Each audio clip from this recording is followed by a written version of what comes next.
자, 그러면 38쪽 부동산의 분류부터 가도록 하겠습니다. 38쪽의 부동산의 분류.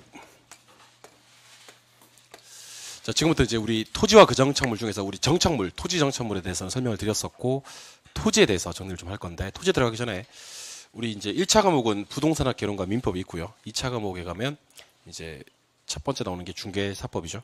그 다음에 공법, 그 다음에 공시세법인데, 마지막에 공시법이라는 과목이 등기법과 지적법으로 나뉘어지거든요. 그 지적법에 가면 우리 지금 공간정보의 구축 및 관리 등에 관한 법률 67조라는 단어가 보이십니까? 보충학습에 보시니까 공간정보의 구축 및 관리 등에 관한 법률 67조 이렇게 돼 있는데, 이게 이제 우리가 지적법에서 배우시는 법률이에요. 거기 가시면 이제 지목이란 게 있거든요. 지목. 현행 지적법상 지목이 28개인데 많이 나오지는 않습니다만은 우리 부동산학 개론에서 간혹 지목을 묻기도 합니다. 지목.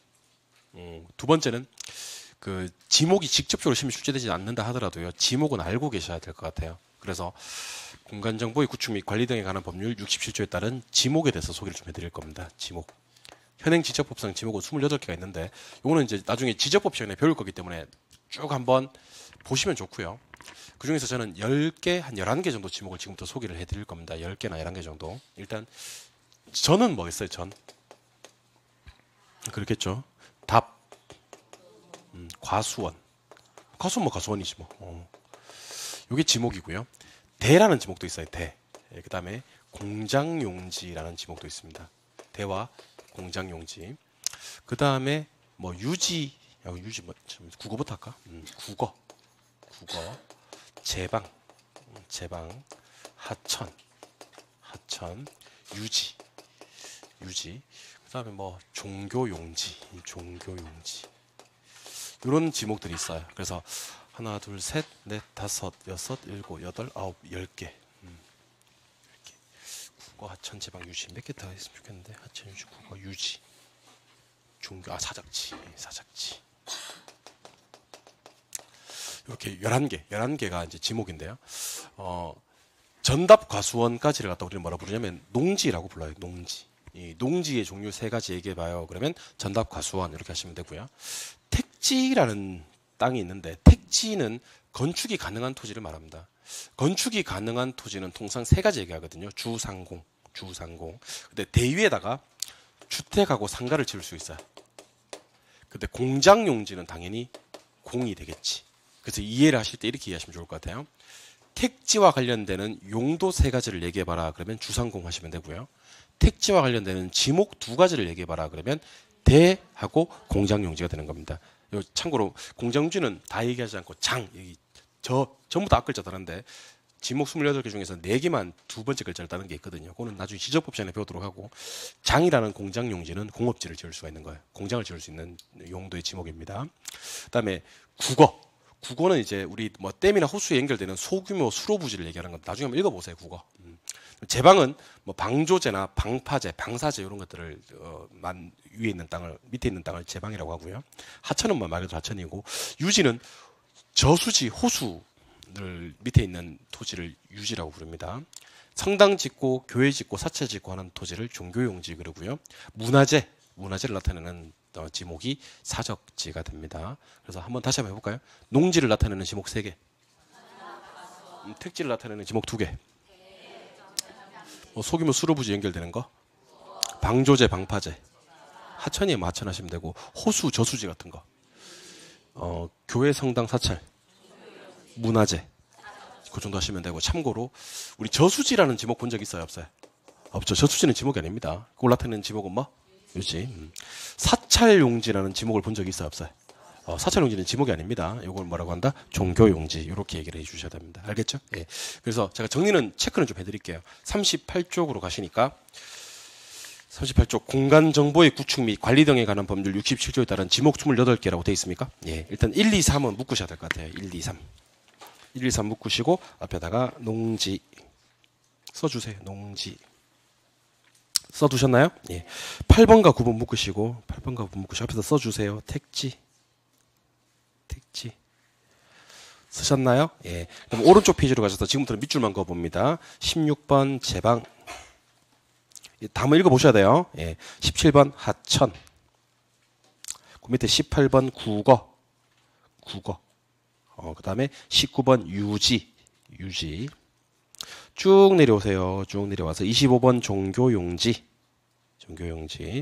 26번 사적지 정도까지 11개 정도는 28개 중에 11개 정도는 읽어보시고 26번의 사적지까지 하셨나요? 예. 그 다음에 한 장 넘겨보시면 이런 문제들이 나온다는 거예요. 길잡이 문제 가시니까 다음 중 공간정보의 구축 및 관리 등에 관한 법률상 지목에 해당하는 것을 찾아라 이렇게 되어 있습니다. 지문 한번 읽어드립니다. 1번 제방, 2번 저수지, 3번 유지, 4번 사찰용지, 5번 산하지 이렇게 나와 있습니다. 정답은 예? 1번 제방이라 그랬죠. 제방은 지목이 맞는데 저수지는 지목은 없다 그랬죠. 예, 뭘? 유지 한다. 유지. 예, 그 다음에 3번에 유휴지. 이 유지는 지목 아니야. 유지 해야지 지목이지. 유지는 지목은 없어. 그 다음에 사찰용지라는 지목 없다 그랬죠. 무슨 용지? 종교용지. 그러니까 자꾸 문제는 이렇게 지금은 방금 금방 배웠던 것을 봤는데 틀리는 사람도 있지 않습니까? 그죠? 예. 세상은 이렇게, 과학적으로 설명이 안 되는 일들이 많이 벌어지고 있어요. 종교용지, 사찰용지 아니라고 내가 X까지 하고 나서 지금 별 1분도 안 지났는데 이렇게 틀리는 사람들이 있잖아요. 그죠? 참, 이런 분들은 어떻게 해야 될까요? 그죠? 예. 어떻게 해야 될까? 아무튼, 제방만 지목이지 나머지는 지목이 아니다. 한 번만 더 해볼까요? 자, 보지 말고 이번에 한번 해봅시다. 농지를 나타내는 지목 3개 다 얘기해봐요. 택지를 나타내는 지목 2개 얘기해봐요. 그다음에 뭐 순서 없이 한번 가볼까요? 그 사찰, 교회, 성당 짓는 문화재, 저수지, 호수 같은 거, 유지. 그다음에 두구로 연결되는 소규모 수로 부지는 국어, 하천은 뭐 하천 하시면 되고 방조제, 방사제, 방파제. 그러니까 여러분들이 방금 입으로 얘기하신 것만 지목이에요. 알겠죠? 제가 도와드린 건 지목이 아니에요.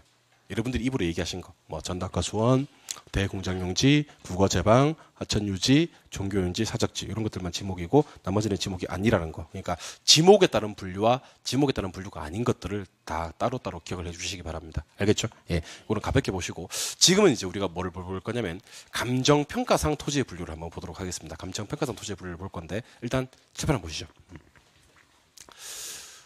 토지 위에는요, 주택이 있을 수도 있고, 상가가 있을 수도 있고, 공장이 있을 수도 있고, 도로가 있을 수도 있고, 철도가 있을 수도 있고, 하천이 있을 수도 있고, 등등등 있을 수도 있습니다. 이거 지금 공부하시면서 다 외우세요. 토지를 분류하는 가장 중요한 구분 기준이 뭐냐면, 건축입니다, 건축. 건축이 되느냐, 건축이 안 되느냐입니다.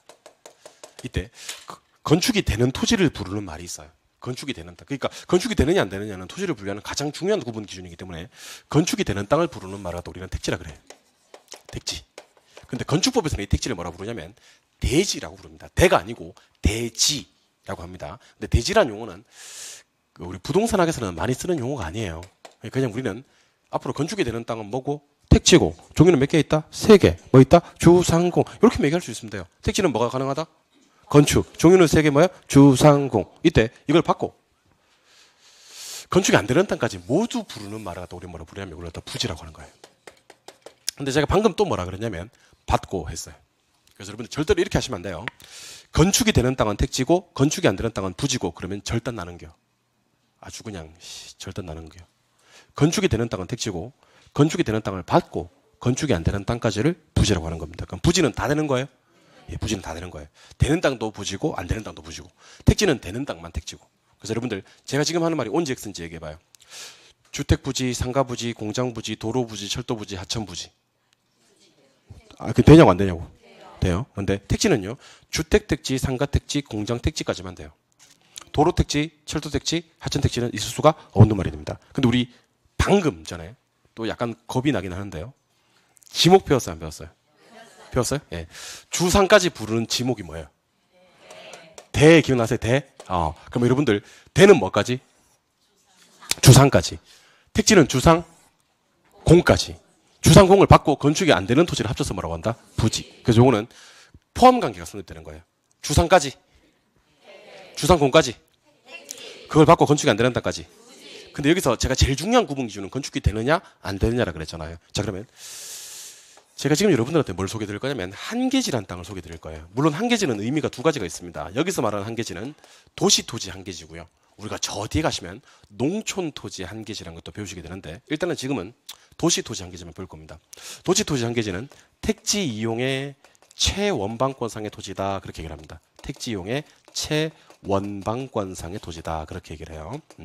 그 택지는 아까 건축이 가능한 땅이라고 했고 최원방권은 말이 어려워서 그렇지 쉽게 얘기하면 끝을 얘기합니다. 끝. 경계를 얘기하는 거죠. 그러면 택지 끝에 있는 땅을 한계지라고 하는데 한번 칠판 보실까요? 예. 여러분들 세계 어느 도시를 가도요. 가장 도심에는 뭐가 있냐면 상업지가 있어요. 가격이 싸요, 비싸요. 상업지 제일 비싸요. 그 다음 비싼 땅이 주거지. 그 다음 비싼 땅이 공업지.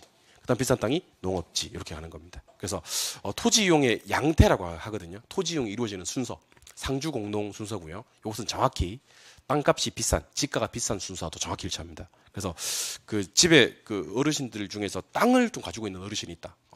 그게 중요한 게 아니에요. 어떤 용도의 땅을 가지고 있느냐가 상당히 중요합니다, 여러분들. 땅을 가지고 있는데 뭐 산이 가지고 있고 그러면 뭐 좀 그래요. 논 가지고 있고 물론 뭐 논 좋지만 좀 그래요. 근데 상업지를 갖다가 갖고 있다. 이건 정말 대박입니다. 평당에 막 몇천만 원 하는 거죠. 그렇죠. 그러니까 상업지가 제일 가격이 비싸죠. 그럼 제가 지금부터 파란색으로 표시를 좀 해드릴게요. 파란색으로. 제가 지금 표시하는 땅 이거 지금 보이십니까? 이 보이시냐고요? 그럼 제가 지금 표시하는 이 땅이 무슨 땅인지를 알려드릴 거예요. 이 땅을 갖다가 우리는 한계지라고 불러요. 자, 방금 제가 택지는 건축이 가능한 토지라고 했던 거 기억나시죠? 예. 그럼 그 택지에 어디 있는 땅? 끝에 있는 땅, 최원방권에 있는 땅, 이 땅을 갖다 우리는 한계지라고 합니다. 근데 한계지에서 정말 조심하셔야 될 거 있어요. 한계지는 택지와 농지의 경계가 되는 땅 맞아요. 예. 근데 한계지는 택지의 지가와 관련이 있을까요? 농지의 지가와 관련이 있을까요? 택지의 지가와 관련이 있어요. 왜냐면 건축이 되니까 안 되니까? 되니까. 농지와 거리가 멀어요, 가까워요, 한계지는? 가까워요. 하지만 지가 차이는 엄청나게 나요. 우리는 이것을 단절지가라고 해요. 그럼 한계지의 지가는 단절지가 현상이 나타난다 그럴 건데요. 한계지에서 단절지가 현상이 나타나는 것은 어디와 단절을 얘기하는 거냐면 농지와 단절을 얘기하는 겁니다. 그래서 어떻게 이해하시면 좋으냐면요. 한계지까지는 지가가 이렇게 쭉 떨어지다가요. 한계지를 만나잖아요. 그럼 지가가 툭 떨어져 버려요. 단절된다는 거지. 그리고 농지의 지가로 이어진다. 그러니까 예를 들면 농지는 지가가 쌀 거예요. 평당 20만 원, 여기 27만 원, 여기 32만 원 해요. 여기는 34만 원. 그러다가 또 여기는 22만 원. 그러다가 여기 보니 200만 원. 놀라지 마시고 여기 한계지가 되는 거예요. 거리가 농지와 먼데 가까운데 지가 차이는 엄청나게 나는 겁니다. 이유는 뭐냐면 제가 방금 한계지는 택지와 농지를 경계짓는 땅이라 그랬잖아요. 근데 사실 이 설명이 부족하다니까. 택지와 농지를 경계짓는 땅 하지 마시고요. 택지 끝이라고 하셔야 돼요. 어디 끝? 택지 끝은 택지 아니야. 택지지.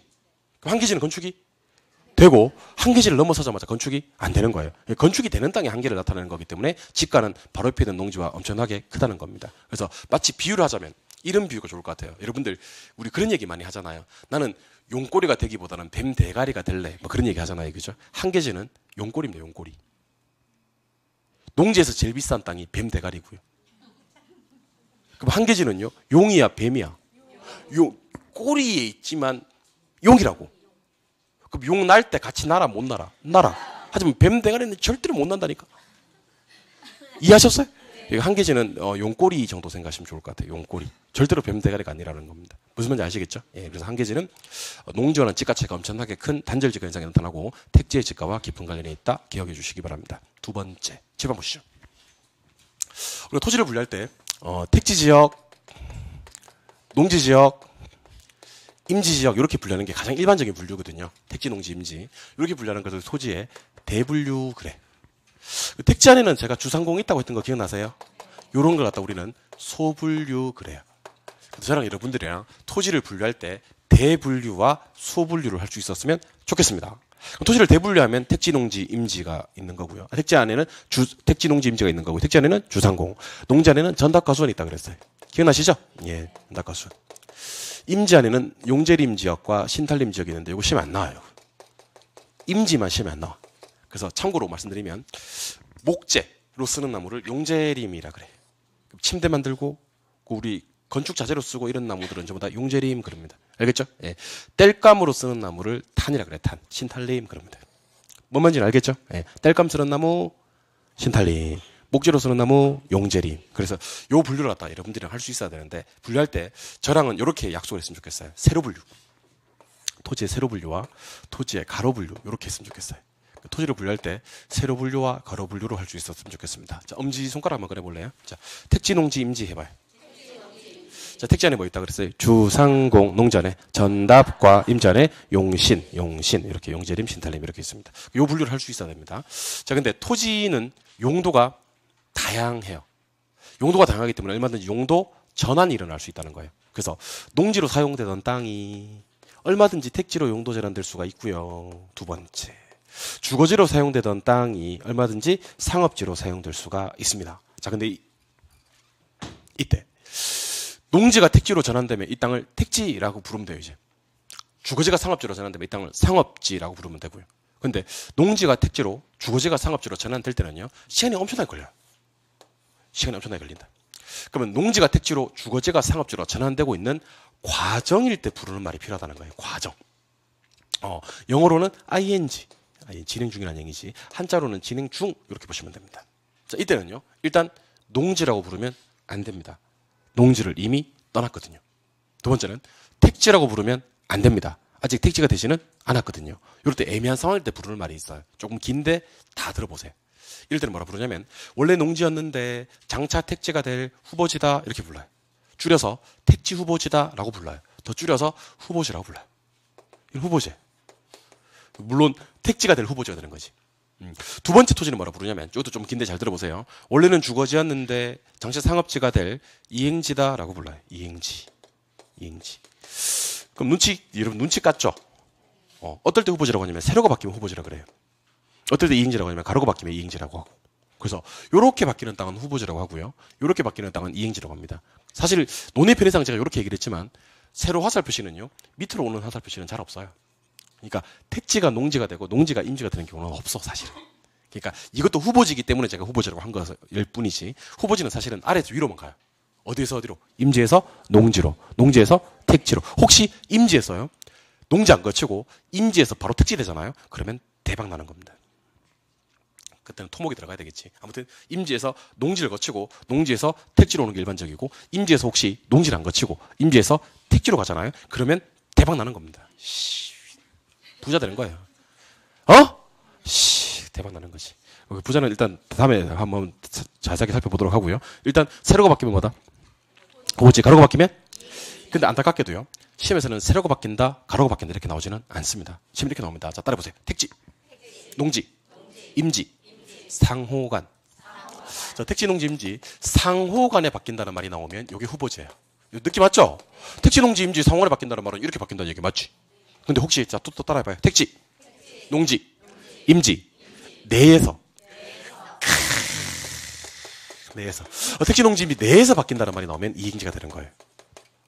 그럼 여러분들 생각에 후보지의 경우의 수가 많겠어요? 이행지의 경우의 수가 많겠어요? 후보지가 많을 것 같아요? 이행지가 많을 것 같아요?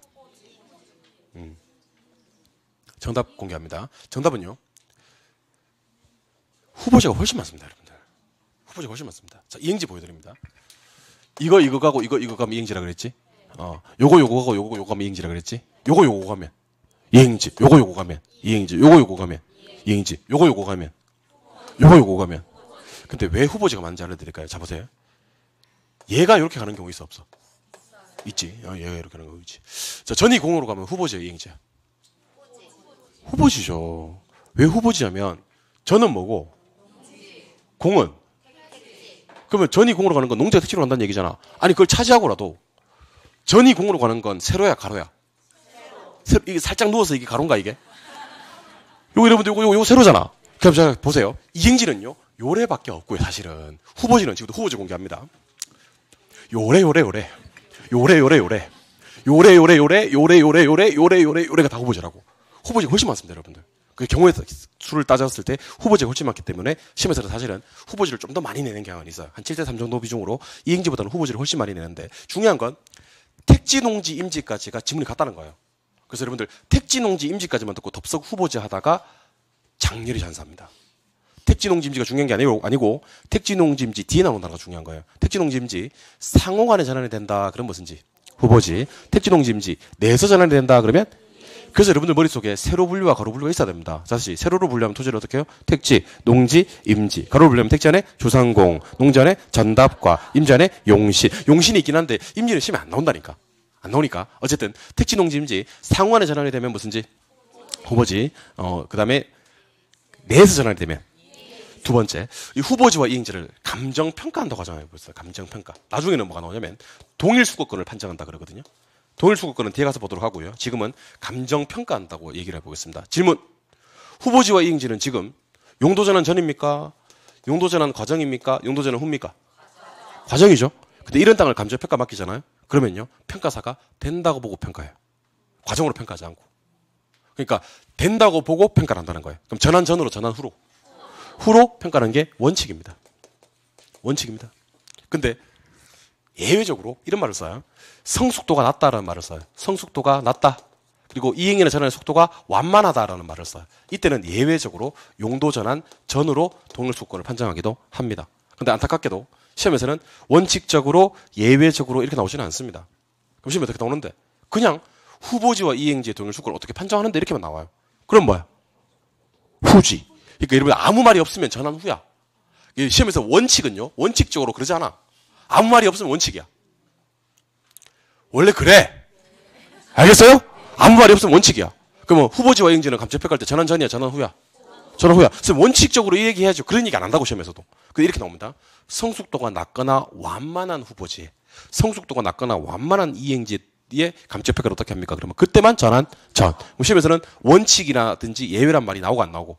안 나오고 아무 말이 없으면 전환 후. 원칙을 얘기하고요. 성숙도가 낮거나 완만하다고 뜨면 전환 이때는 예외가 되는 겁니다. 무슨 말인지 알겠죠? 예. 그래서 어떻게 공부하시면 좋으냐면요. 자, 보세요. 제가 농지가 택지로 전환된 토지는 뭐라 그랬어요? 택지라 그래요. 택지. 주거지가 상업지로 전환된 토지는 상업지. 자, 여러분들 후보지나 이행지는요. 전환된 토지를 얘기하는 게 아니에요. 전환된 토지를 얘기하는 게 아니라고. 전환되고 있는 과정, ing, 중일 때만 부르는 말이에요. 그럼 전환되면 뭐라고? 전환되면 된 거 불러야 돼요. 다시, 농지가 택지로 전환된 토지는? 택지. 주거지가 상업지로 전환된 토지는? 전환되고 있으면? 후보지나 이행지인데 그 전환되고 있는 과정이 상호안에 전환되고 있으면? 내에서 전환되고 있으면? 근데 아무리 이렇게 얘기를 해도요. 나중에 문제 나오면 이거 많이 틀려요. 제가 어떻게 낼 거냐면 이렇게 낼 거거든요. 농지에서 택지로 전환된 토지를 후보지라 한다 이렇게 낼 거거든요. 농지에서 택지로 전환된 토지는 후보지가 아니에요. 농지가 택지로 전환된 토지는 그냥 택지예요. 농지에서 택지로 전환되고 있어야 후보지예요. 이해하셨어요? 주거지에서 상업지로 전환된 토지는 뭐예요? 상업지예요. 주거지에서 상업지로 전환되고 있어야 이행지. 후보지, 이행지 어떤 뜻 쓰는지 아시겠죠? 자, 보세요. 저기.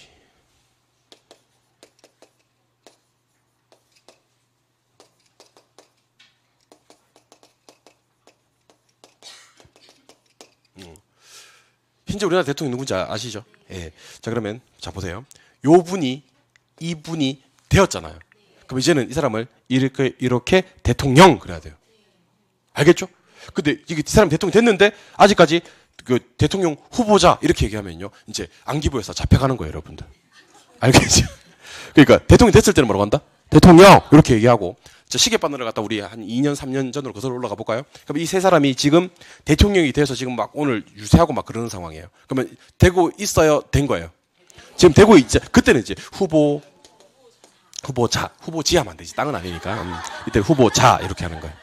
땅일 때 후보지 하고 사람일 때 후보자 이렇게 해야지. 그 정도 응용은 해야지. 예, 후보자 하는 겁니다. 자, 다시. 되면 대통령, 되고 있을 때 후보자 이렇게 하는 겁니다. 다시. 농지가 택지가 되면 택지, 농지가 택지가 되고 있으면 이번에 후보지 해야지. 예, 후보자, 후보지 이렇게 하는 겁니다. 뭔 말인지 알겠죠? 그러니까 후보지 행제는 용도 전환된 토지를 말하는 거예요. 되고 있을 때 말하는 거예요. 되고 있을 때 말하는 겁니다. 이해하셨죠? 예, 이번에는 필지 획지 한번 보여드릴게요.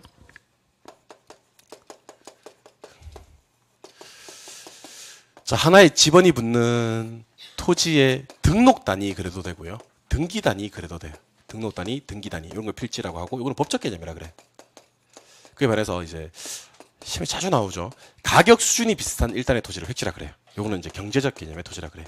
그러면 자, 가격 수준이 비슷한 토지는 뭐라 부르고? 획지. 지번 붙여서 등기 등록하는 땅은 자, 시험 보실래요?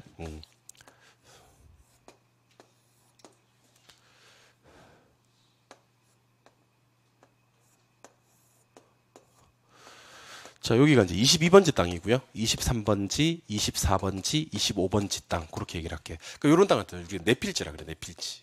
왜 내 필지냐면 지번이 4개 붙어 있으니까. 가격을 책정해 봤더니 평당 1,000 그래. 그럼 1대는 평당 얼마?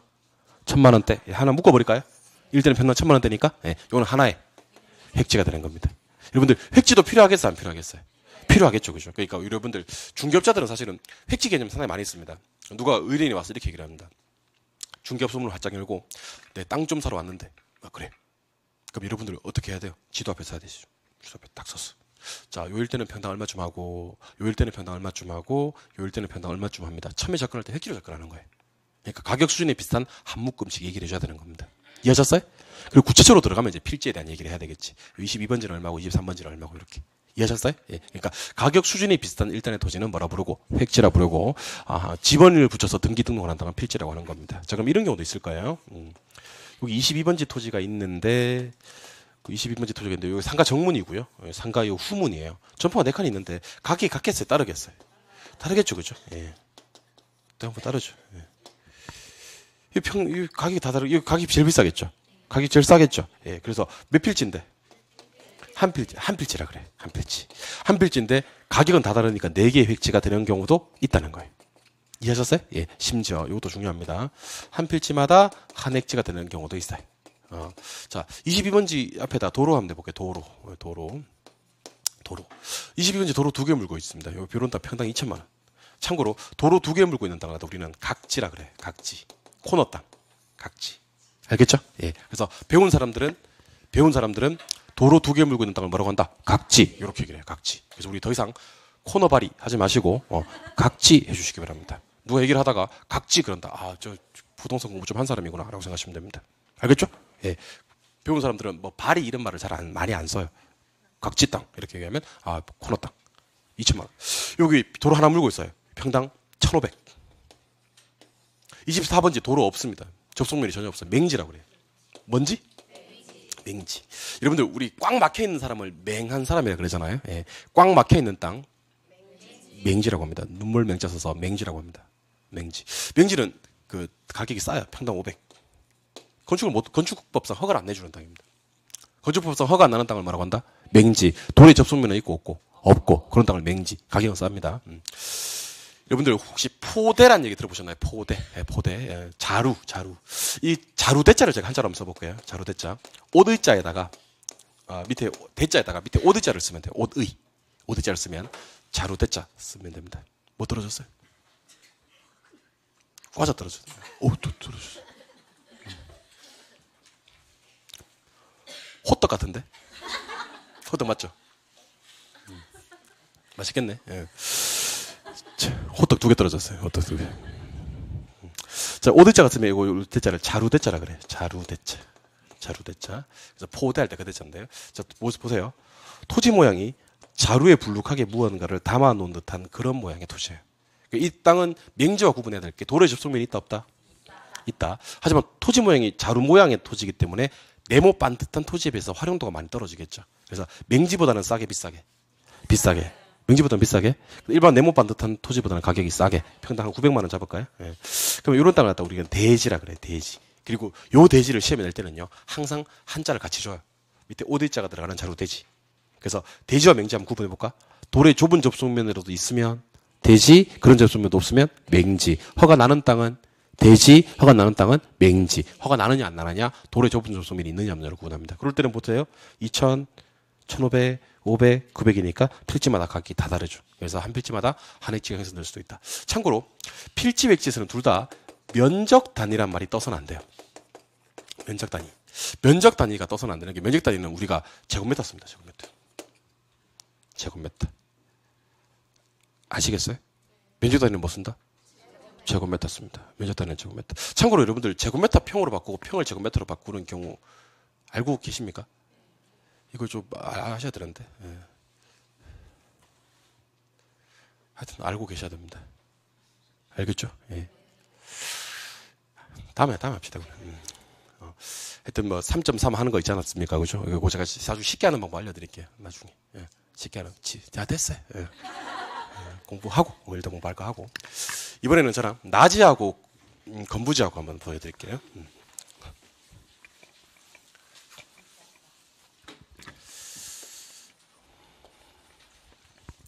자, 토지 위에 건축물이 없는 토지를 나지라고 합니다. 나지. 토지 위에 건축물이 있는 토지를 건부지라고 하고. 일단 제가 나지부터 소개해 드릴 겁니다. 나지는 토지 위에 건축물이 없는 토지고요. 사법상의 제약도 없는 토지예요. 근데 공법상의 제약은 있는 토지를 나지라고 합니다. 그러니까 나지는 이렇게 이해하시면 됩니다. 토지 위에 건물도 없고 사법상 제약도 없다. 이런 토지를 나지라고 해요. 뭐도 없고 뭐도 없다고요? 건물도 없고 사법상의 제약도 없고. 왜 자꾸 없다고 하는지 아세요? 나지할 때 나자가요. 나지할 때 나자가 요런 나자예요. 요런 나자. 이런 나자가 무슨 나자냐면 벗을 나자. 우리가 흔히 나체할 때 그 나자입니다. 나체. 나체가 어떤 상태냐면요. 옷을 하나도 걸치고 있지 않은 상태를 나체라고 합니다. 그래서 전부 다 벗었을 때는 뭐라고 하냐면 전라라고 합니다. 반만 벗었을 때는 반나 이렇게 얘기를 하죠. 그러니까 나지할 때 나자가 벗을 나자. 걸치고 있지 않는 상황입니다. 나지는 다 없어요. 근데 우리나라에 있는 모든 땅은요. 공법상 제약은 받고 있습니다.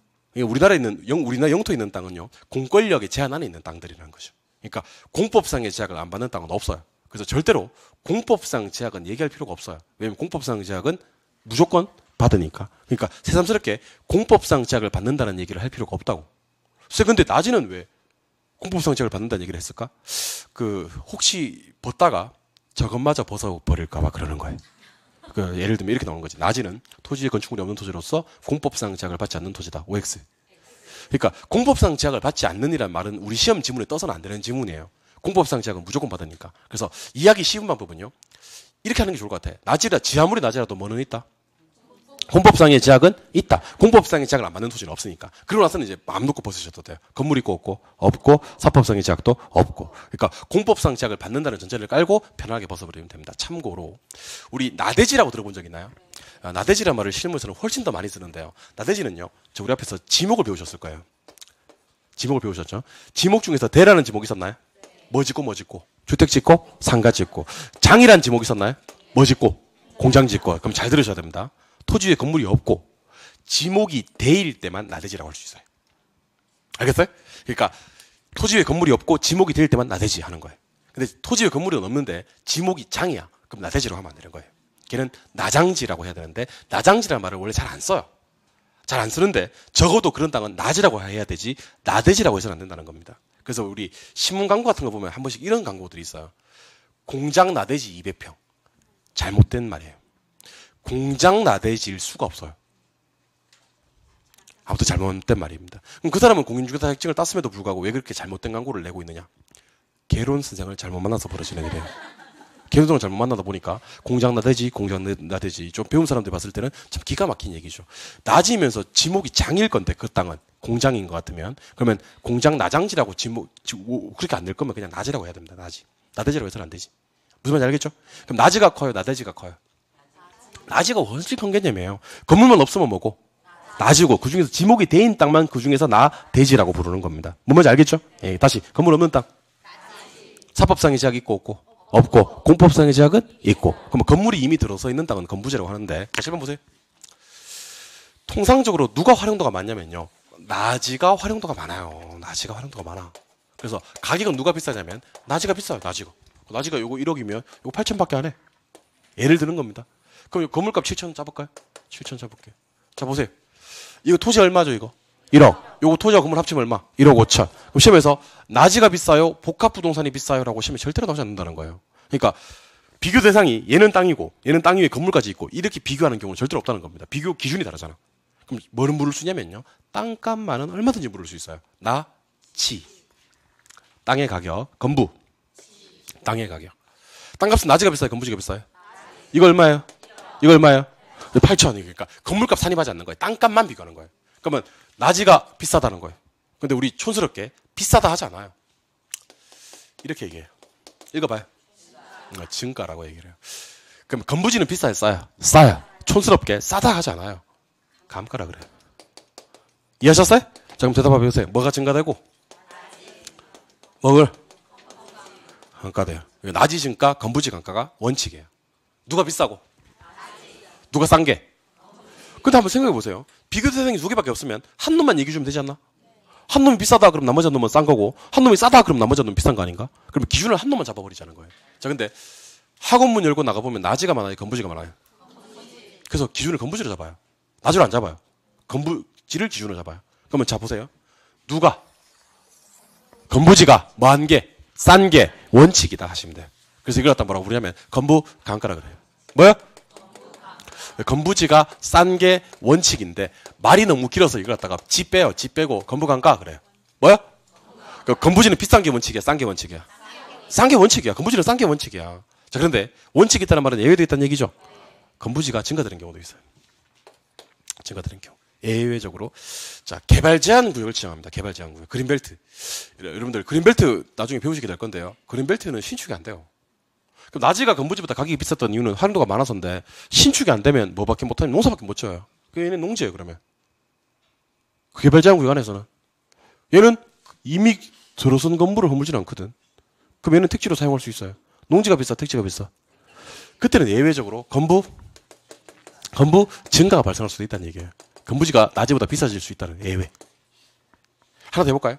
여러분들 혹시 저기 건폐율이라는 단어를 들어보신 적 있는지 모르겠는데요. 건폐율은 공식이 뭐냐면, 건폐율은 공식이 대지 면적분의 건축 면적 곱하기 100 하면 이게 건폐율이 됩니다. 그래서 건폐율 외울 때 건대 이렇게 외우시면 돼요. 건대. 우리나라 부동산학의 발상지, 우리나라 부동산학의 메카가 건대거든요. 그래서 건폐율은 건대 이렇게 하시면 됩니다. 자, 그러면 건폐율이 50%인 지역 알려드리겠습니다. 대지 면적이 100평인 지역이 있어요. 근데 건폐율이 50%면 50평을 지어라. 그럼 나머지 50평은 비워놓으라는 얘기인데, 맞아요? 이게 건폐율입니다. 근데 건폐율이 강화됩니다. 건폐율이 강화된다는 말은 건폐율이 축소된다는 얘기예요. 그럼 이 지역의 건폐율이 40%밖에 안 되는 거예요. 건폐율이 강화됩니다. 보고 계시나요? 건폐율이 강화된다는 말은 건폐율이 뭐 된다는 얘기다? 축소된다는 얘기예요. 자, 그러면 건부지는 어떻게 해요? 어떡하겠냐? 별서 지어놨는데요. 몇 프로 지어놨을까요? 50% 미리 지어놨겠죠, 그죠? 낮에는 앞으로 지어야 될 땅인데, 이때는 이제 뭐가 되는 거예요? 40% 지어야 되는 거예요. 이때는 오히려 미리 지어놓은 게 장땡이야. 그때는 건부 증가되는 경우가 있습니다. 하나만 더 해볼게요. 정부가 토지를 수용해 간대요. 수용할 때 보상가 산정이 이루어지거든요. 보상할 때는 뭐만 보상해주냐면 땅만 보상해줘요. 땅만. 그러면 당연히 나지 보상이 많이 나오겠어요? 건부지 보상이 많이 나오겠어요? 건부지 보상이 많이 나오죠. 나지는 희생이 적잖아요. 근데 건부지는 건물값은 안 쳐준다고. 그걸 갖다 땅값으로 환산해 준다고. 그러니까 건부지가 희생이 더 크니까. 그냥 땅보다는요. 그래도 나무라도 좀 심어놓은 땅이 가치가 보상가 더 많이 나오는 거지.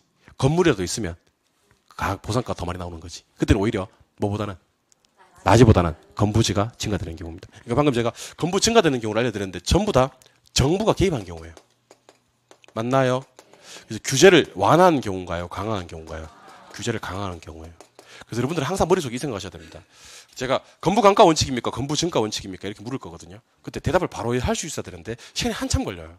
그러면 저 시험장 가서는 오히려 시간이 한참 걸리는 것들은 모르는 것만 못한 경우가 있어요. 뭐였더라? 자, 지금부터 고민에 빠지는 거죠. 이렇게. 그래서 한참 생각해버리면 그 시간이 엄청 달콤한 시간이고 시간 3, 4분 가버리고 그래서 오히려 어중간하게 하는 게 나쁠 수가 있는 거거든요. 그러니까 이렇게 기억합시다. 누가 비싸요? 나지가 비싸요. 건부지는 싸요. 그래서 원칙은 건부 강가예요? 건부 증가예요? 건부 강가가 원칙이에요. 항상 머릿속에 그 생각하셔야 됩니다. 건부 강가. 근데 정부가 개입해서 죽여버려요. 누구를? 나지를. 건부지는 지어놨으니까 죽일 수도 없어요. 나지가 휙 죽어버려요. 죽어버리면서 건부 증가되는 경우가 있는 거예요. 원칙은 건부. 그러니까 정부가 개입하면 누구를 죽여요? 나지를 죽여요. 나지를. 그럼 나지가 휙 죽어요. 죽으면서 건부 증가. 원칙은 건부. 정부가 개입하면 누구를 죽여요? 나지가 어떻게 돼요? 휙 죽는다 그러죠. 그럼 건부 증가된다는 거지. 원칙은 뭐라고? 건부. 정부가 개입을 해요. 누구를 죽여요? 나지가 어떻게 돼요? 퀵 죽어버리면 건부 증가되는 경우도 있다는 겁니다. 제가 왜 이런 퍼포먼스를 하냐면 이게 다 기억에 나요. 시험장에 가시면. 아무 임팩트를 안 주는 것보다는 이렇게 퀵 죽고 이러면 막 퀵 죽은 게 누구라고? 나지라고. 저도 여러분들 이러고 싶겠어요? 퀵 죽고 이러고 싶겠냐고. 누가 퀵 죽는다고요? 나지가 퀵 죽어요. 그러면서 건부 증가되는 경우예요. 알겠죠? 건부는 강가되는 게 원칙인데 정부가 개입해서 그 나지를 퀵 죽어요. 나지가 이렇게. 그럼 건부 증가되는 경우도 있다. 이렇게 얘기하시는 겁니다. 알겠죠? 예. 그래서 건부는 강가되는 게 원칙이에요. 근데 예외적으로 정부가 개입해서 규제를 강화하면 나지가 퀵 죽으면서 건부 증가되는 경우도 있다. 기억하세요. 이번에는 자, 이 건물 짓고 남은 땅 보이세요? 이런 땅을 공지라 그래요. 그럼 공지할 때 공이 무슨 공자겠어요? 빌공자겠죠. 건폐율 같은 공적 제한 때문에 꽉 메어서 건축하지 못하고 비어진 땅을 공지라 그래요. 모든 건축물은 공지가 생기기 마련입니다. 근데 여기가 지금 건폐율이 70%래. 건폐율 70%래. 근데 비워놨어. 건필이 쉬고 싶은데 비워놓은 땅은 제한 때문에 비워놓은 땅이 아니잖아요. 그죠? 그런 땅을 공한지라 그래요. 무슨 지? 공한지는요. 제한 때문에 비워놓은 땅이 아니고 도시 토지 중에서 왜 도시 토지라는 말을 시험에 주는지 아세요? 이 지역은 건폐율 때문에 비워놓지 않았다라는 단어를 강조하고 싶은 거예요. 그러니까 여러분들 중심 상업지역 같은 데는 건폐율이 낮아요, 높아요? 높잖아요, 그죠? 이게 도시 토지인데 그럼에도 불구하고 방치하면서 비워놓았다 이렇게 얘기하는 땅은 투기 목적으로 비어져 있는 거예요. 이해하셨어요? 그런 땅은 공한지 하는 거예요. 그래서 이렇게 이해하시면 좋을 것 같아요. 둘 다 뭐해 있는데 비어져 있는데 공지는 어쩔 수 없이 비워놓은 땅이고 공한지는 한가롭게 이렇게 암기하시면 좋을 것 같아요. 한가롭게 집가 상승을 기대하고 방치하면서 비워놓은 땅이다 이렇게. 그러니까 여러분들 왠지 이름만 들어봐도 공지는 어쩔 수 없이 비워놓은 것 같지 않나? 그렇다고 좀 해주세요. 여러분들 공지는 어쩔 수 없이 비워놓은 것 같지 않아요? 공한지는 좀 이렇게 한가롭게 방치한 것 같지 않나요? 그렇게 얘기를 하시면 좋을 것 같아요. 이번에는 유휴지와 휴한지 들어갈 거예요. 집안 보세요. 한 번에 나중에 다 암기할 거예요. 유휴지, 휴한지. 자, 여러분들 유휴지와 휴한지는 요거 실휴자 써요. 실휴자. 무슨 휴자? 나무 옆에서 사람이 쉬고 있는 휴휴자 쓰고요. 유지는요 놀휴자 써요. 놀휴자. 무슨 휴자? 한번 써볼까요, 한자로? 요거는 이게 나무에다 사람이 옆에 쉬고 있거든요. 실휴자예요. 요거는요 이렇게 써요. 놀휴자. 그러니까 우리 유원지 할 때, 유희할 때 그때 쓰는 유자가 놀휴자거든요. 유휴지. 그다음에 휴한지는 실휴자 쓰는 땅입니다. 여러분들 그럼 보세요. 바람직하지 않게 놀리는 땅 그랬을 때는 뭐가 나와야 되면 유휴지가 나와야 돼요. 정상적으로 쉬게 하는 땅. 왜 쉬게 하는지 아세요? 지력 회복 때문에 그래요. 주로 인삼 같은 경우는요. 매년 경작 못하고 이렇게 여기 좀 쉬면 여기 경작하고 여기 쉬고 경작하고 이렇게 쉬고 있는 땅이 있어요. 그런 땅을 휴한지라 그래요. 놀리는 땅? 자, 실험 보고하세요. 놀리는 땅? 쉬게 하는 땅? 근데 요거는 시험장에 들어가기 전에는 물론 완벽하게 정리를 하셔야 되겠지만 처음에 배우시는 한 석 달, 넉 달 동안에는요. 첫 번째 글자만 가지고 공부를 하세요. 두 번째 글자까지 보지 말고. 어차피 우리 시험 객관식이니까. 그래서 앞으로 놀고 있는 땅 그러면 유 하면 돼요. 아니 두 번째 글자 하지 마세요. 오히려 헷갈려. 쉬고 있는 땅 그러면 오케이. 알아들었어. 내가 다 알아들었어. 내가. 놀고 있는 땅은 그만. 쉬고 있는 땅은 그렇게 하시는 게 좋아요. 왜 제가 첫 번째 글자까지만 하라고 하냐면 굳이 또 두 번째 글자까지 하는 사람들이 있거든요. 시험장 가서 어떤 짓을 하고 있냐면 이런 짓을 하는 거예요. 유휴지 두 번째 글자가 뭐예요? 휴거든. 그 시험장 가서 이런 짓을 하고 있어요. 자 보자. 노느냐 쉬느냐 그것이 문제인데 자 얘는 놀까 쉴까 막 그러고 앉았다니까. 그러니까 시험장 가서 그러지 마시고 웬만하면 첫 번째 글자로 끝내시자는 얘기예요. 왜냐하면 두 번째 글자까지 읽어버리면 쟤도 그런 글자가 있으니까.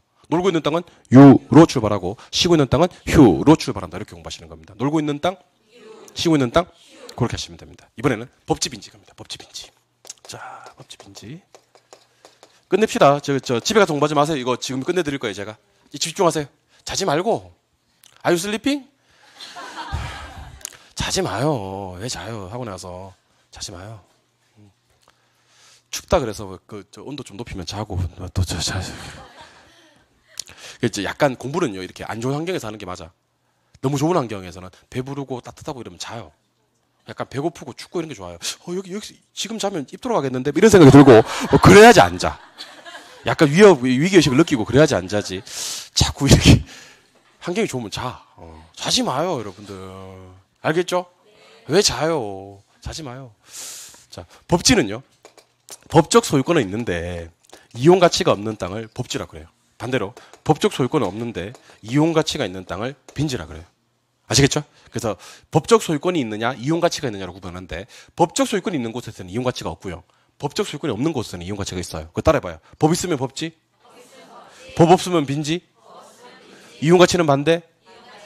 법만 가지고 해결하자는 거죠. 왜냐면 법이 있는 곳에는 이용 가치가 없을 거고 법이 없는 곳에는 이용 가치가 있을 테니까 법이 있다 그러면 무슨지? 법지. 법이 없다 그러면 빈지. 법이 비어 있다라고 함께 하세요. 법이 있으면 법지, 법이 없으면 빈지 이렇게. 이용 가치는 반대일 거니까. 자, 그러면 7번 보세요. 자, 우리가 나중에 공시법 시간에 배우시게 될 건데요. 요게 이제 갑당이에요, 갑당. 여기 을당이고요. 갑당에다가 갑이 집 짓고 살고 있어요. 잘 살고 있어요. 을도 집 짓고 살고 있고 잘 살고 있어요. 근데 갑당이 어디까지고 을당이 어디까지냐? 이렇게 경사진 땅을 경계 확정을 할 때는요. 측량을 할 건데 측량할 때 경사진 땅의 측량은요. 일반적으로 경사 하단면을 끊어요. 이렇게 하단면을 딱 끊어요. 그럼 제가 지금 빗금 치고 있는 땅, 경사진 땅 보이세요? 이 땅은 갑땅으로 들어가는 거예요? 을땅으로 들어가는 거예요? 을땅으로 들어가는 거죠. 왜냐면 하단면을 그러니까. 윗집 토지 소유자 면적으로 들어가요. 그럼 이런 땅 갖다 우리는 법지라 그래요. 근데 웬일인지 을은요, 좋아하질 않아요. 면적이 늘었는데도. 왜냐면 이 땅은 법적 소유권이 있는데 이용 가치가 없어요. 실제로 이런 땅은요, 축대나 옹벽의 설치로 활용을 해야 돼요. 요즘 그 경사진 지역에 가면요, 토사 유출이나 붕괴 같은 거 막기 위해서 축대나 옹벽 설치한 거 많이 보셨을 거예요. 요거요, 누가 해야 되냐면 을이 해야 돼요. 지 돈으로. 어떻게 해야 되냐면 의무적으로 해야 돼요. 그러니까 괜히 자기 땅에 들어오는 바람에 법적 소유권은 작게 맞아. 하지만 이용 가치가 별로 없는 그런 땅을 법지라 그래요. 알겠죠? 빈지는 무슨 땅이냐면, 자 보세요. 저 우리 물이 가장 찼을 때 바다가, 물이 가장 찼을 때를 이게 만조 수위선 그럽니다. 만조. 배운 사람들은 만조란 말을 많이 써요. 가장 쓸려 나갔을 때를 갖다 우리는 간조라고 얘기를 해요. 간조. 근데 만조부터 토지 등록을 바로 시켜주는 게 아니고 일정 공간을 남겨두고 이 백사장 같은 거 좀 있어요. 좀 있고. 그리고 등록을 시켜줘요. 그럼 법적으로는요. 자, 잘 봐야 돼. 법적으로는요, 등록된 위부터가 법적으로 토지예요. 그리고 간조 아래는 언제나 바다예요. 그리고 문제는 이제 간조와 만조 사이인데, 간조와 만조 사이는 갯벌이라 그래요. 갯벌. 근데 갯벌은 학문적 용어는 아니에요. 학문적으로 이걸 간석지라 그래요. 무슨 지? 간석지는 어떨 때는 땅이겠지, 어떨 때는 바다에 잠기고, 그런 땅을 간석지라 그래요. 그 문제는 만조 위부터입니다. 자, 만조 위부터 등록 지점 사이에 있는 이런 땅은요, 일단 칠판 보세요. 칠판 보세요. 등록이 됐어, 안 됐어? 안 됐지. 법적 소유권을 주장할 수는 없어. 근데 우리 이 백사장 생각하시면 제일 좋다 그랬어요. 여름철에 백사장 이용을 해야 안 해요? 이런 땅을 빈지라 그래. 빈지를 다른 용어에서는 바닷가라고 부르기도 해요. 빈지 바닷가 같은 말인데요. 빈지 바닷가는 법적 소유권이 있어, 없어? 없지. 하지만 이용 가치는 있지. 이런 땅을 빈지라 그래요. 그래서 제 생각에는 법지를 틀리는 경우는 없어요. 근데 빈지는요, 간혹 시험에서 뭐 어떻게 나오면 틀리냐면 어디부터 어디까지인데 이렇게 나오면 틀릴 수도 있어요. 빈지는 시험에 쉽게 나오면 이렇게 나와요. 바다와 육지 사이 해변 토지 이렇게 나오면 좀 쉽게 나오는 경우고, 그것도 맞고. 좀 구체적으로 물으면 빈지는요, 만조와 간조 사이 맞죠? 아니에요. 아니, 이럴 줄 알았어요. 아유, 보고도 틀리는데. 만조와 간조 사이는 간석지라고 따로 있어요. 빈지는요, 만조와 등록 지점 사이에 있는 땅을 빈지라 그래요. 어디와? 만조와 등록 지점 사이에 있는 땅. 그럼 여러분들 빈지를 안 틀리는 방법을 제가 지금부터 알려드릴 테니까 저한테 대답 한번 해보세요. 자, 대답하세요. 제일 밑에 뭐가 있어요? 바다 있어요. 바다 위에 간석지, 간석지 위에 빈지, 빈지 위에 토지가 있는 거예요. 자, 다시 할게요. 예, 1번, 2번, 깝깝해. 3번, 4번 있는 거예요. 제일 밑에 뭐가 있다고요? 바다 위에, 간석지 위에, 빈지 위에, 토지 밑에, 빈지 밑에, 그 제가 불러 들으면 대답해 주세요. 그 간조 아래, 바다, 간조 따라하면 안 되고 대답을 해야지. 간조 아래, 간조 만조 사이, 만조부터 등록 지점 사이, 등록 지점 위에, 토지 제일 위에, 토지 밑에, 빈지 밑에, 간석지 밑에, 바다 위에, 그 위에. 그러면 여러분들 빈지는 어디부터 어디까지인지 대충 느낌이 오죠. 빈지는 어디부터? 만조부터 해야 돼요. 만조부터. 그 다음에 어디까지? 등록 지점 사이. 만조부터 등록 지점 사이 있는 땅을 빈지라고 하는 겁니다. 뭔지 알겠죠? 예. 법적 소유권이 있어요. 그러면 법지. 아니 묻잖아 지금. 법적 소유권이 있으면 법지. 법적 소유권이 없으면 빈지. 이용 가치는 반대. 빈지는 어디부터 어디까지? 만조부터 등록 지점 사이에 있는 땅을 빈지라고 합니다. 아시겠죠? 예. 그 다음부터는 좀 쉬워요. 여러분들 혹시 저기 소지원지란 말 들어본 적 있나요? 예. 소지원지는요, 이렇게 이해하시면 돼요. 소박한 땅, 원시적인 땅, 이렇게 이해하시면 좋아요. 그러니까 개발되기 이전의 자연 상태 그대로의 토지를 소지원지라고 합니다. 소박한 땅, 원시적인 땅. 개발되기 전에 자연 상태 그대로의 토지. 그럼 얘는 성숙지일까요? 미성숙지일까요? 미성숙지. 그다음에 선화지란 땅이 있어요. 느낌 맞겠죠? 예. 고압선 아래에 있는 토지를 선화지라고 그래요. 어디 아래? 아래. 선화지는 보통 증가될까요? 강가될까요? 강가되겠죠. 요즘 많이 없는데 선화지 옛날에 많았었어요. 고압선 아래, 고압선 지나가는 땅 있었어요. 고압선 아래 토지를 선화지. 그 다음에 포락지라는 땅이 있는데요. 포락지는 어떤 땅이냐면 간혹 한 번씩 시험에 나와요. 포락지요. 포락지는요, 원래는 전답이었는데, 논밭이었는데 하천으로 변해버린 땅. 주로 하천 주변에서 일어나겠죠, 그죠? 예. 갑이 여기서 전답으로 농사 짓고 있는데 을이요, 하천이 범람을 해버렸어요. 그 이제 하천으로 변해버렸어. 그런 땅을 포락지. 포락지는 떨어질 낙자 써서 집안이 절토되어서 떨어져 나갔다라고 이해하시면 좋을 것 같아요. 포락지. 그래서 정리를 한번 해볼 테니까 절 보시고 대답 한번 해보세요. 주상까지 부르는 지목이요. 주상공까지 부르는 건축이 가능한 땅은요. 택지.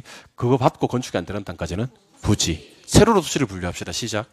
택지, 농지, 임지. 택지 안에 주상공, 농지 안에 전답과, 임지 안에 용신. 알겠죠? 예. 그래서 우리 그 토지를 세로로 분류할 때 분류가 잘 안 되시면요. 사람 이름처럼 외우세요. 임농택 이렇게 어떻게? 임농택. 임농택 씨라고 외우세요. 임농택 씨. 이분 이름이 뭐라고요? 임농택 씨가 계시는데 임농택 씨가 계시는데 택지 안에 뭐예요? 주상공. 농지 안에 임지 안에 용신. 자, 택지, 농지, 임지 상호간에 전환되고 있는 토지는 후보지.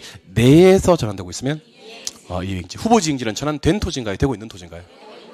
전환되었을 때는 된 거 부르면 되는 거예요. 예. 후보지 이행지를 감정평가하거나 동일수거권 판정할 때는 전환 전으로, 전환 후로. 후로. 아무 말 없으면 전환 후죠. 성숙주고 낙거나 완만할 때는 전환. 도로의 좁은 접속면도 없고요. 허가도 안 나는 땅은.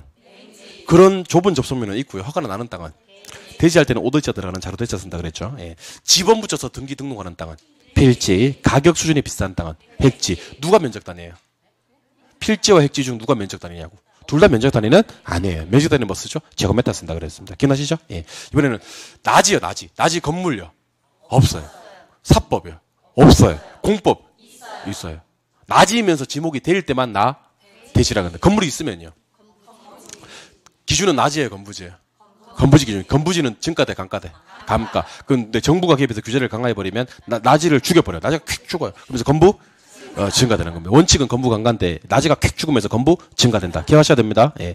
비어 있는데 왜 비어 있는지 봤더니만 건폐율 때문에 비어 있어요. 공지. 도시 토지로서 한가롭게 방치하면서 비어 있어요. 공한지. 놀고 있네. 그만하세요. 쉬고 있네. 그만 쉬세요 이제. 그 다음에 법 있으면 법지, 법 없으면 빈지, 이용 가치는 반대. 빈지는 어디부터 어디까지 였나요? 만조부터 등록 지점 사엔 땅이 빈지였죠. 기억나시죠? 예. 그 다음에 고압선 아래에 있는 토지는 소박하거나 원시적인 땅은 소지, 원지, 전답이 하천으로 변해버린 땅은 포락지. 이게 시험에 반드시 하나 나오는 토지 용어 정리입니다. 토지 용어 정리. 그러니까 토지 용어는 시험에 상당히 쉽게 나오니까 절대로 틀리지 마시기 바랍니다. 교재 한번 보겠습니다. 교재 40쪽. 교재 40쪽 가시니까 택지, 부지, 대 있습니까? 가로 1번, 2번, 3번을 묶기는 묶으시는데 가로 1, 2, 3을 묶으신 다음에 그걸 보지 마시고요. 제 밑에 보시니까 표 하나 있습니까? 그걸 체크하시면 돼요. 그걸 체크하시면 돼요. 제 밑에 표. 이 표라고 해야 되나? 아니, 그림이죠, 그림. 한번 해볼까? 주상. 주상공. 그거 받고 건축이 안 되는 땅까지. 됐나요? 예. 오른쪽 페이지로 가시니까 감정평가상 토지의 분류 있습니까? 요거 그림에다가 박스에다가 체크 하나 하시고요. 대답해 주세요. 토지를 세로로 분류하면 임농택시 하시 임농택시. 택지, 농지, 임지 분류될 수 있죠. 택지는 뭐 주상공, 농지안에 전답과 임지안에 용신. 기억하고 계시죠? 예. 근데 가로 4번을 가시니까 후보지 이행지 나옵니까? 용도전환 과정의 토지다. 그 밑에 동그라미 1번, 2번 묶으셔야 될 것 같아요. 동그라미 1번, 2번 묶었으면 대답해 주세요. 택지, 농지, 임지 상호간에 전환되고 있으면, 내에서 전환되고 있으면. 동그라미 3번 체킹 한번 할까요? 동그라미 3번. 동그라미 3번 체킹 있으면 대답해 주세요. 후보지 이행지를 감정평가할 때는 전환. 하지만 성숙도가 낮거나 완만할 때만 전환. 가로 5번으로 갑니다. 필지, 핵지 있습니까? 필지 체크 한번 해주세요. 체크. 자, 지분 붙여서 등기 등록하는 땅은? 가격 수준이 비싼 땅은? 한자 넘기셔서 가로 6번에 가시니까 대지하고 맹지하고 보이세요? 대지할 때 대자, 한자 대자 동그라미 한번 해주셔야 될 것 같아요. 한자 대자 동그라미 한번 해주셔야 될 거예요. 가로 6번 보고 있습니다. 이게 무슨 대자라고 이게? 저로 대자. 근데 동그라미 1번, 2번 묶어주시고요. 오른쪽 페이지에 가시니까 가로 7번 나지와 가로 8번 건부지 보이십니까? 자, 나지부터 한번 가보겠습니다. 건물 없어요. 공법 있어요. 사법 없어요. 가로 8번에 건부지 보입니까? 근데 그게 중요한 게 아니고 그 밑에 보니까 보충학습에서 건부 감가와 건부 증가 보이시죠? 보충학습에 1번, 2번을 묶어주세요. 저 원칙적으로는 나지가 비싸요? 건부지가 비싸요? 나지가 비싸요? 그럼 건부지가 싸겠네? 그걸 네 글자로.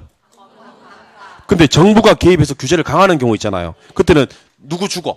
나지 죽어. 그럼 나지가 퀵 죽으면서 건부? 기억하시기 바랍니다. 한 장 넘기십니다. 9번, 10번 묶으세요. 9번, 10번. 9번, 10번 묶으셨으면 대답해 주세요.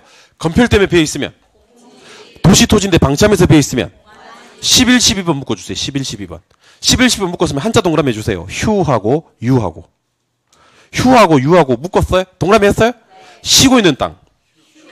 놀고 있는 땅. 18번, 가로 13번에 법지 빈지 나옵니까? 동그라미 1번 어디 가시니까 법지 있죠, 법지. 법지 앞에다 쓰셔요. 법지 앞에다가. 법지 앞에다가 법오, EX 이렇게 쓰셔요. 법오, EX. 뭔 말인지 알죠? 뭐는 있는데. 법적 소유권은 있는데 이용 가치가 없다. 그 얘기입니다. 그러니까 뭐라고 써야 되냐면 법오, EX 이렇게 쓰라고. 법오, EX 이렇게 쓰면 안 된다고. 이렇게 쓰면 안 된다고. 이렇게 하는 게 아니고 법적 소유권이 이거 했잖아 내가 아까 수업을 갖다가. 법적 소유권이 있는데 이용 가치가 없다. 이렇게 쓰라고. EX를 쓰면 어떡해? EX를 갖다가. 지금 고치면 남들 눈치 채니까 좀 이따 고쳐요. 살 수가 없어 내가. 돌리면 빈지 있어. 빈지. 빈지는 이렇게 쓰세요. 법X 2호. 법X 2호. 법X 2호 썼어요? 동그라미 한번 치겠습니다. 빈지 두 번째 줄 끝에 가니까 만조 보이세요? 동그라미. 한 줄 내려오시니까 등록이란 말 보이세요? 동그라미. 그 빈지는 어디부터? 만조부터 등록 지점 사이에 있는 땅을 빈지라고 합니다. 아시겠죠? 예. 가로 14번에 가니까 한계지 나옵니까? 한계지는 동그라미 1번 체크. 선화지 됐고, 포락지 됐고, 소지원지 됐고, 성숙지, 미성숙지, 요것이 하나를 들어보시고, 환지, 채비지, 요거는 개론 시간에 공부하는 용어는 아니고요. 나중에 공법 시간에 공부를 하실 거예요. 한 장을 넘기셔서 문제 하나만 풀어보겠습니다. 문제 하나만 47쪽으로 합니다. 47쪽에 가시니까 4번 문제. 토지 관련 용어의 설명으로 옳은 것을 모두 골라라 하는 문제 있습니까? 자, 요런 문제 제가 지금부터 47쪽에 4번 토지 관련 용어의 설명으로 옳은 것을 모두 고른 것을 요런 문제 푸는 방법 알려드리겠습니다. 요런 문제 지금 보니까 기억, 택지 나옵니까? 택지는 뭐예요? 맞나? 그럼 기억이 맞죠? 기억이 맞는 순간 몇 번은 답이 아니다. 3번, 4번. 이 작업을 꼭 하셔야 돼요, 여러분들이. 한 개 읽고 밑에 가서 삭제하고 한 개 읽고 삭제하고 이거 꼭 하셔야 됩니다. 아시겠죠? 이런 문제들은 꼭 이렇게 풀어요. 일단 기억은 택지는 주상공이 맞잖아. 맞는 순간 기억을 품지 않은 2번, 3번은 답이 될 수가 없는 거야. 니은 획지가 나옵니까? 획지는 뭐가 비슷하다는 말이 꼭 나와야 돼. 가격 수준이라는 말이 꼭 나와야 되지. 그러니까 그런 말이 있어 없어? 없어요? 그럼 니은은 틀린 거예요. 니은이 틀리는 순간 끝나는 거예요. 아니 다 날라가지. 1번이지. 아, 깝깝한 사람들아. 그러니까 참 내가 못 살아요. 여러분들 때문에 못 살아요. 진짜 못 산다 내가. 그러니까 기억은 있어야 된다며. 그럼 몇 번은 답이 아니고 3번 4번은 답이. 3번 4번은 죽었어. 걔를 또 니은 읽을 때 왜 살려. 3, 4 죽었어? 그러면 이제 남아있는 게 1, 2, 5가 남았잖아. 근데 니은을 읽으니까 획지는 가격 수준에 비슷한 토지라 그런 말이 나와야 되잖아. 근데 가격 수준의 말이 없잖아. 그럼 니은을 품으면 틀려. 그러니까 이제 2번, 5번 답이 안 되는 거지. 답은 몇 번이라고? 1번이라고. 근데 이제 우리는 1번으로 풀어놓고 디귿, 니을도 한번 해보긴 해볼 거야. 내가 안 한다는 얘기는 아니야. 근데 시험장에 가서는 그렇게 풀으셔야 된다는 거지. 자, 디귿으로 갑니다. 지가 공시를 위해서 가치 형성 요인에 같거나 유사하다고 인정되는 일단의 토지 중 선정한 토지를 말한다. 그런 말이 있죠. 이건 아직 안 배웠는데 감정평가라는 것을 배우십니다. 이런 땅을 표준지라 그래요. 무슨 지? 방금 제가 표 뭐라고? 여러분 이거 기억하셔야 돼요. 이제 표 본지가 아니고 표. 여러분 출제위원이 뭐를 하기 시작했냐면요. 작년부터 시작했는데요. 단어를 우리가 배운 단어를 갖다가 약간 바꿔. 그러니까 우리 공시지가 기준법이라는 단어가 있거든요. 그걸 시험에 나올 때 공시지가 기준법을 공시지가 비교법으로 낸다니까? 얼핏 들으면 맞는 것 같아. 그리고 표준지를 지금처럼 표본지로 낸다니까? 그러니까 입으로 해봐야 돼. 나쁜 놈들이라고? 내가 그러진 않았어요. 여기 우리 학원에 제 앞에 앉아 계신 분인데 요분이 얘기했어요. 출제원 나쁜 놈이라고. 나쁜 놈이래. 예. 원래 나쁜 놈 하지 않았고 나쁜 뭐 했는데 내가 이제 어느 순환한가에 나쁜 놈이라 그랬어요. 예. 내가 한 거 아니에요. 저 사랑해요. 그 밑에 리얼에 가시니까 택지농지인지 떠가지고는 후보지인지 모른다 그랬지. 택지농지인지 뭐가 떴어? 상호안에 뜨면 이거 후보지야 이행지야? 후보지야 후보지. 이행지가 아닌 거지. 그래서 맞는 건 누구밖에 없는 거지. 기억밖에 없는 거지. 이 무슨 말 이해하셨어요? 다시 한번 물을게요. 리얼부터 거꾸로 올라갑니다. 택지농지임지 상호안이라고 했을 때는 무슨 지고? 후보지고. 지가 공시를 위해서 유사한 토지 중에서 선정한 토지는 무슨 지라고 해야 되고? 표준지. 획지에는 꼭 나와야 되는 말이 뭐고요? 가격, 수준. 택지는 뭐가 꼭 돼야 돼? 주상공 또는 건축이 가능하다는 말이 꼭 돼야 되는 거지. 그래서 여기서 맞는 건 누구밖에 없다? 기억밖에 없지만 우리가 문제를 풀 때는 기억, 니은만 보고도 풀 수 있어야 됩니다. 아시겠죠? 예, 답은 1번입니다. 한 장을 넘기셔서 49쪽입니다. 49쪽 하시니까 주택의 용어 나옵니까? 예, 오늘 수업이 마지막이죠. 좀 쉬었다가 주택의 용어 출발하겠습니다. 쉬겠습니다.